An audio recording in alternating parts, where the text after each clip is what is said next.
đẩy phần nào này bố ơi ý trong trâu đấy với đi cành luôn không mà cành nhỉ ô mình bắt đây bố ơi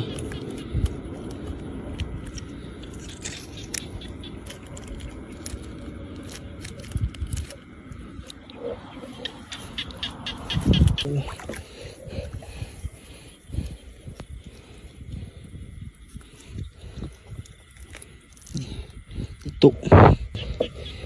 bật nuôi đầy luôn này